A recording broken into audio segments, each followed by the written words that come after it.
The Egyptian president dismisses claims that Egypt is complicit in Gaza's blockade.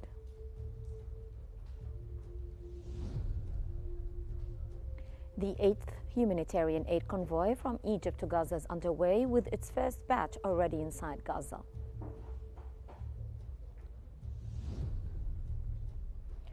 And voting commences on the final and second day of Egypt's Senate elections.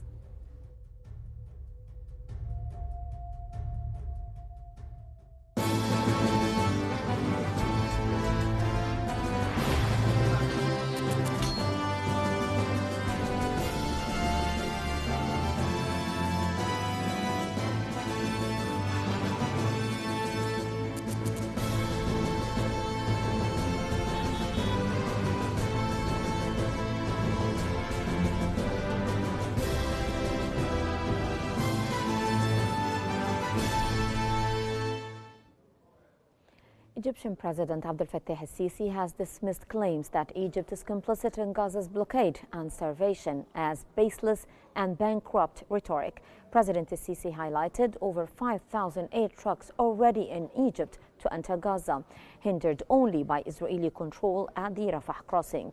Emphasizing Egypt's unwavering humanitarian role, President al-Sisi condemned the systematic devastation of Gaza and called on the international community to intervene. The Egyptian president warned history will judge nation stances in this conflict and affirmed Egypt's commitment to peace and justice.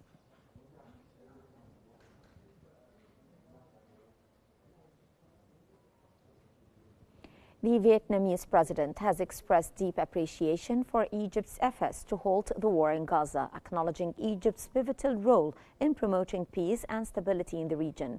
Speaking from Cairo alongside the Egyptian president, he reaffirmed Vietnam's strong support for the establishment of an independent Palestinian state, emphasizing the importance of sovereignty and self-determination for the Palestinians. This stance aligns with Vietnam's commitment to international peace and justice, highlighting its solidarity with Palestine and recognition of Egypt's diplomatic initiatives to resolve the ongoing conflict and foster regional harmony.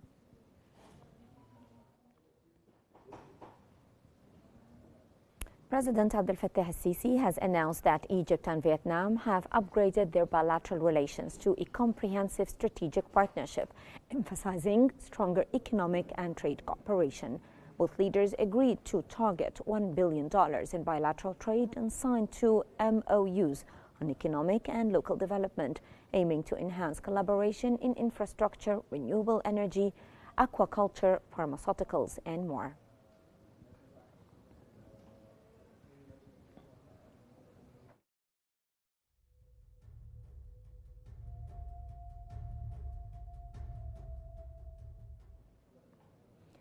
Egyptian President Abdel Fattah al-Sisi has discussed the urgent need for a ceasefire in Gaza, humanitarian aid access, detainee release and reconstruction efforts in a phone call with Lebanese President Joseph Aoun.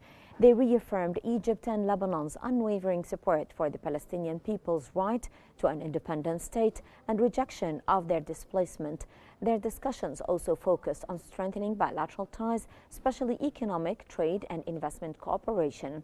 They discussed regional developments, emphasizing de-escalation and Egypt's firm support for Lebanon's sovereignty and stability. Both leaders also highlighted this very important issue.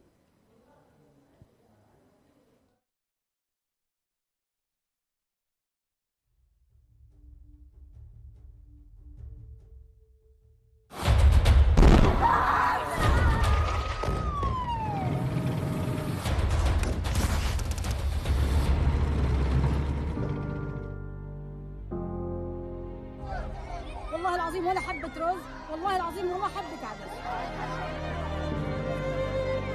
ما فيش أكل، ما فيش شرب، عندي بنت 2 سنين ونص صارت تشطر الدم.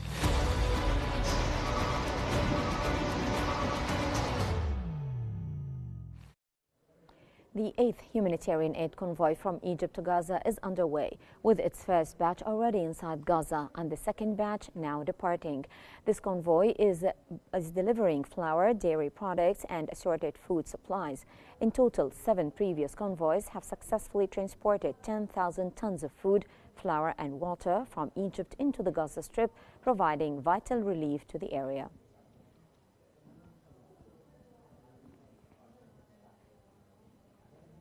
Egypt's National Alliance for Civil Development Work has launched its 11th humanitarian convoy to Gaza, dispatching 200 trucks carrying 4,000 tons of essential food and supplies. Key foundations like Haya Karima, Abu Lanin and El Garhi have been consistent contributors, with El Garhi highlighting that 80% of Gaza's aid comes from Egypt. In addition to land aid, Egypt's military conducted airdrops of food to hard-to-reach areas following President Sisi's directives. The Egyptian Red Crescent also delivered over 5,000 tons of vital supplies.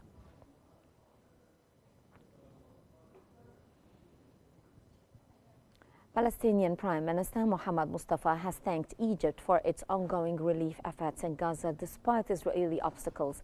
The appreciation came during a meeting with Egypt's ambassador to Ramallah, Ihab Suleiman, following the recent UN conference on the two-state solution. Mustafa emphasized Egypt's crucial role in Gaza's early recovery and reconstruction. Ambassador Suleiman highlighted Egypt's commitment to ceasefire talks, hostage exchanges, and unhindered humanitarian aid delivery. Both sides affirmed support for Palestinian unity, rejected displacement plans, and stressed preparations for an international conference in Cairo to focus on Gaza's reconstruction once a ceasefire is achieved.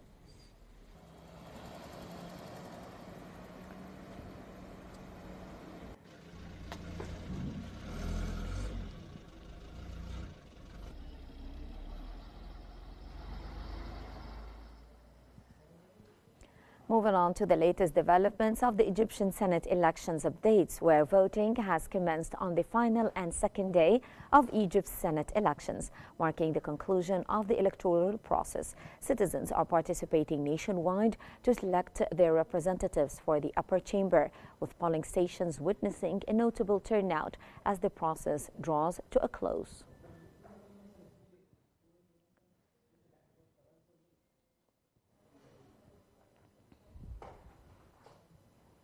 The second and final day of Egypt's Senate elections has commenced amid heavy security.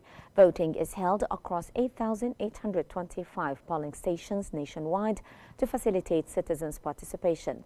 The elections aim to select 200 of the 300 Senate members, with the president appointing the remaining 100. The country is divided into 27 single-member districts and 4 list-based districts. A total of 424 candidates, including 183 independents and 241 party representatives, compete. Extensive measures ensure voters can easily locate their polling stations and cast ballots smoothly, reflecting Egypt's commitment to a transparent and accessible electoral process.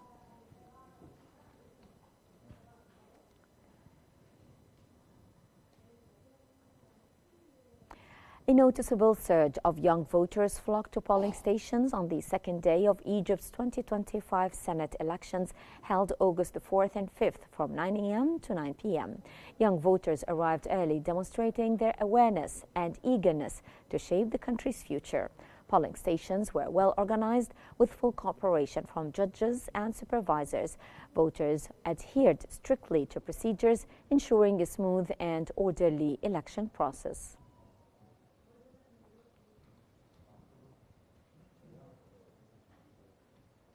Women took center stage at polling stations, showing strong and positive participation in the second day of Egypt's 2025 Senate elections.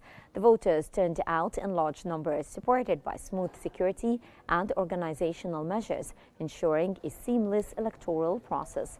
Participants emphasized their commitment to this key constitutional event and their support for Egypt's political leadership. Polling sites were prepared to provide a comfortable environment, including dedicated waiting areas for seniors and people with disabilities to facilitate their voting experience.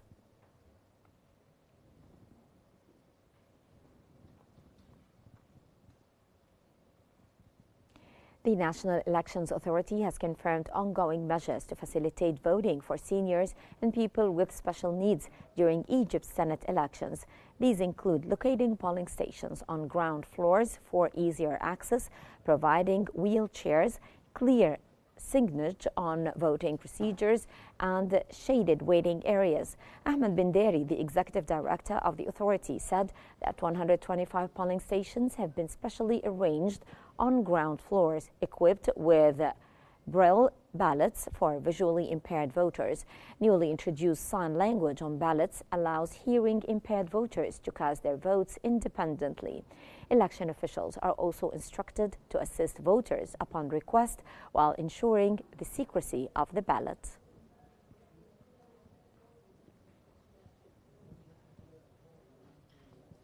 Minister of Petroleum Karim Badawi has held talks in the UAE with AD Ports Group senior officials to push forward the Memorandum of Understanding between Egypt and the UAE. The agreement aims to boost regional cooperation in logistics and energy infrastructure. During the visit, Badawi toured Abu Dhabi port and was briefed on its advanced operations. Badawi emphasized that this partnership aligns with Egypt's strategic focus on regional collaboration, leveraging AD Ports' digital expertise alongside Egypt's petroleum infrastructure.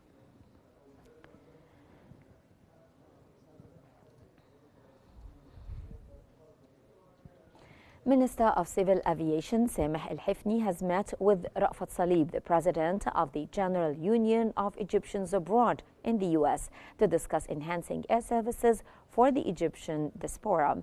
The delegation called for a direct flight between Cairo and Los Angeles to better serve the large Egyptian community, boost tourism, and strengthen ties. Al-Hifni confirmed that Egypt Air will soon receive new Airbus A350 aircraft, enabling the launch of long-range direct routes like Cairo-Los Angeles to meet growing demand and improve service for Egyptians abroad.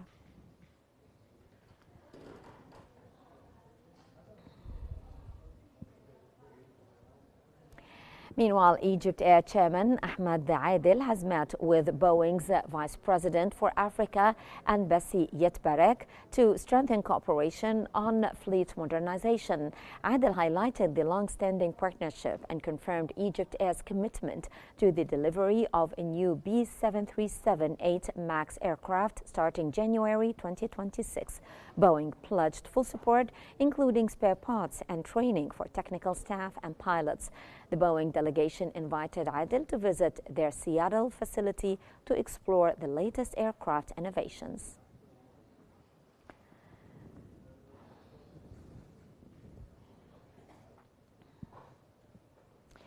Walid Gamal-Eddin, the chairman of the General Authority for the Suez Canal Economic Zone, the SC Zone, has said on August the 5th that the authority aims to attract more investments from China following a fruitful promotional tour last month. The July visit resulted in 6 signed projects in the textile and ready-made garment sectors.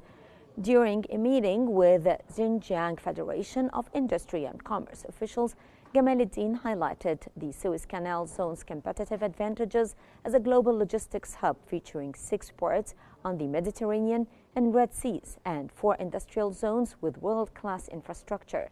He stressed the Suez Canal Economic Zone strategic plan to localize 21 diverse sectors, including industry, services, and logistics, supported by free trade agreements that grant broad access to global markets.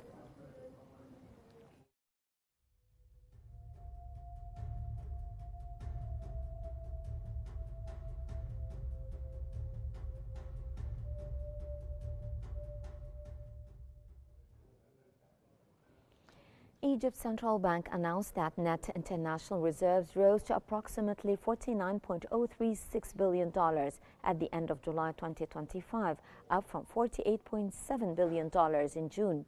Earlier, revenues had increased to $47.757 billion in March 2025, with a $363 million rise. In February, reserves grew by $129 million to $47.394 billion compared to January. Egypt's foreign reserves include the country's gold reserves, revenues from the Suez Canal, export earnings, and remittances from Egyptians working abroad.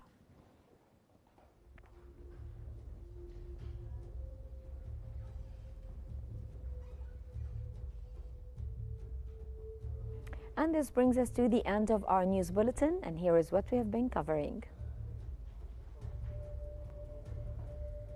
The Egyptian president dismisses claims that Egypt is complicit in Gaza's blockade.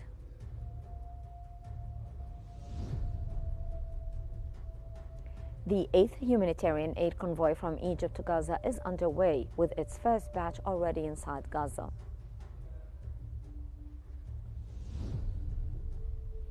And voting commences on the final and second day of Egypt's Senate elections.